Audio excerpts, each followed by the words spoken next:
A very good morning to you. Sir Keir Starmer is facing a moment of real peril today after a devastating set of local election results late last week. The Prime Minister will give a speech at 10 a.m. this morning where he'll set out his response. Speeches are often described as make or break. This one really is. It could be something that triggers his downfall or allows him some significant breathing room.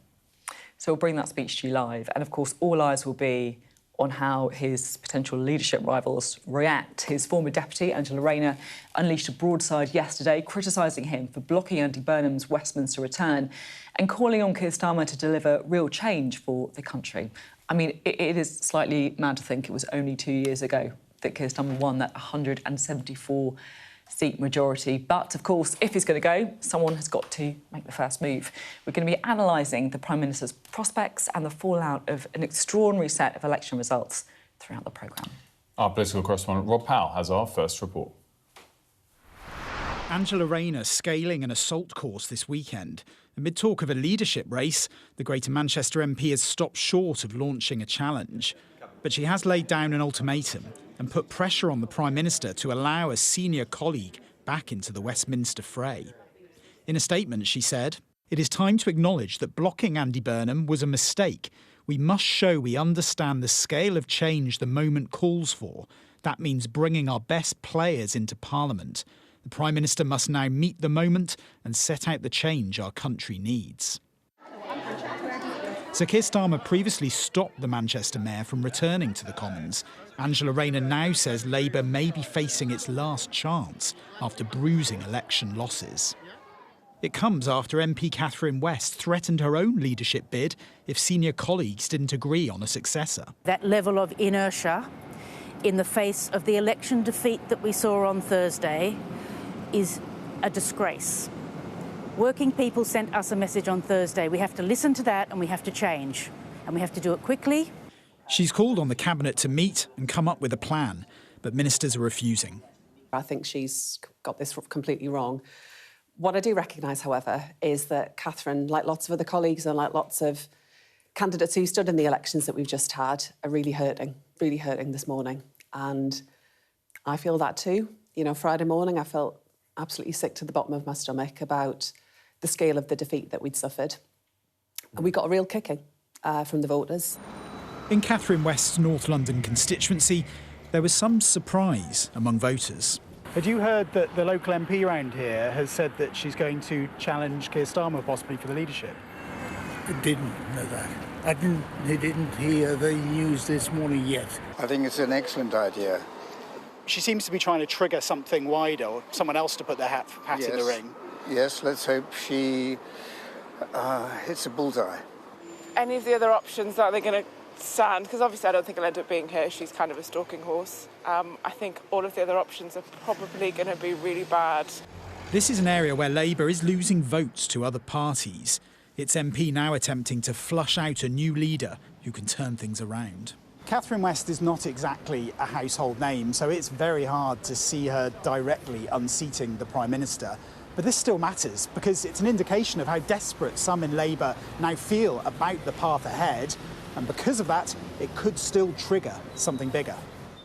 West has hinted she'd like to see Angela Rayner run, but with Andy Burnham not in the Commons and not able to stand, this could all benefit Health Secretary Wes Streeting the most.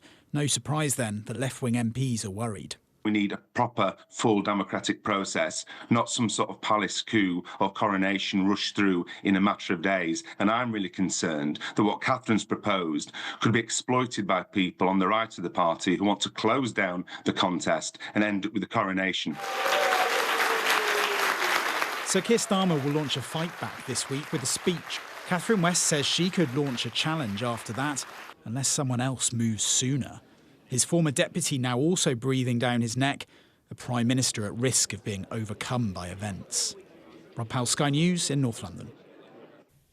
Look, Rob Powell, I think they're really outlining the jeopardy of the situation. Like, just a couple of moves could bring the whole House of Cards kind of falling down. And all eyes, of course, on Angela Rayner, on Andy Burnham as well. Interestingly, Peter Kyle put out this morning by number 10. So, in other words, the kind of pitch rolling for Keir Starmer ahead of that big speech. Just listen to what he said about Andy Burnham, because he was pretty firm here. Andy Burnham left Westminster to go to Manchester, and he made a series of promises. I think promises matter. So he should stay in Manchester? I think promises matter in politics, and he should see that promise through. Let's bring in Lucy, who's in Downing Street for us. And Lucy, I mean, presumably the Prime Minister is really quite nervous this morning. Nervous, for sure. I mean, this is a make-or-break moment, as Sophie was saying earlier, a phrase we often use a lot, but this is without a doubt the biggest and most important day of his time in Number 10 so far. Interesting to hear what Peter Kyle was saying just there. Over the weekend, we have broadly seen the Cabinet rallying around him, very keen to send a message to Andy Burnham, the Mayor of Greater Manchester, that he should stay where he is in Manchester and not make any jump for a leadership challenge. Of course, he isn't even an MP at the moment, so have a number of hurdles to overcome before he is. The party is absolutely, no doubt, in a state of real paralysis this morning. Since those devastating election results on Friday, the party, the Westminster bubble over the weekend, has been a dramatic place to be watching a number of developments unfold. We heard about Catherine West in Rob's report. As it stands, more than 30 MPs have publicly said they want to see the Prime Minister either resign immediately or set out a timetable for his departure. We should note that the latter camp largely want to see the Mayor of Greater Manchester find a path back to Westminster. Angela Rayner's intervention was significant last night, somebody seen as a possible leadership contender. However, it seemed that she was saying to the Prime Minister, you have one last chance to prove to us that you are the right Prime Minister to take us forward. That takes us then to this morning, a day where Keir Starmer has to do something really quite extraordinary to convince his MPs that he is the one that can lead the party on. We will hear a number of things from the Prime Minister, talking about the need to be radical. Incremental change is no longer satisfactory, he is expected to say. Also talking about needing to put Britain in the heart of the European Union. Quite interesting, considering a lot of reform voters, we understand, would have voted for Brexit. So we'll see how that goes down. It's worth pointing out that the majority of Labour MPs have chosen to stay pretty silent over the weekend. For them, today is the point at which they will make their decision, and it all comes down to whether or not they decide to act. And Lucy, it's so, the machinations are just moving all the time. I think it was quite interesting listening to Peter Kyle also talk about a cinema trip he took over the weekend with Wes Streeting, who all eyes are on him. Let's just have a listen to what Peter Kyle had to say about what he was up to over the weekend. After we campaigned, we went for dinner and we went and saw a movie together. Somebody who was planning to pull the plug and launch a leadership bid in a couple of days' time doesn't go to the cinema with a friend. What did you go and see? Devil Wears Prada. Did you? Yeah. Do you believe him, Lucy? Do you think that actually he's not planning it? Well, I think I've seen The Devil Wears Prada, and I think it was about 2.5 hours long. So there was plenty of other time over the weekend to be thinking about this. So I wouldn't say that that's not saying that there aren't a number of people planning leadership challenges to Keir Starmer. The truth is, we've been talking about this for weeks and months, haven't we? This hasn't just come out of the blue over the weekend. So I don't think I believe that. However, what I would say is a problem, whether it's for Wes Streeting, whether it's for Andy Burnham, whether it's for Angela Rayner, none of them have the backing of the majority of MPs. There is still no clear successor to Keir Starmer. So that might be what ends up saving him again in this scenario. But while we've been having these conversations for a long time, this is without a doubt the most perilous moment yet for the Prime Minister that we've seen. Lucy, I haven't seen it, but since you have, you can clarify this for me. Isn't it quite ironic that they went to see a film that's about, if I'm right, lots of sort of backstabbing with your leadership contender rivals?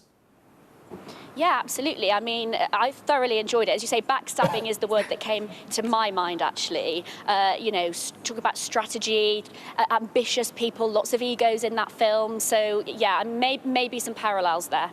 Yeah, interesting. And, of course, also there was a sequel, so there's something there as well, maybe. There's lots to it. And I'm hoping that there's another one. I'm hoping there's a third. What leadership challenge? Oh, no, movie, OK. Movie. Great stuff. Thanks very much for that. By the way, I thought the interview was really interesting with Peter Kyle. Two big things. I think was hinting that EU reset stuff might go further than people expect. But I think also very interesting to say the Prime Minister has to show that he can drastically change people's perceptions of him.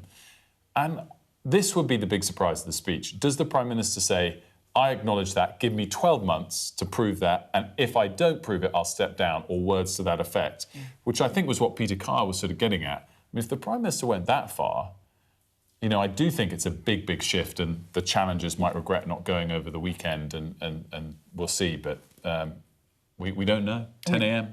10 is the a.m. speech. And also, it is, you know, it's make or break. It really, I can't almost remember a time when so much was riding on one speech, so definitely worth sticking around to listen to what the Prime Minister has to say.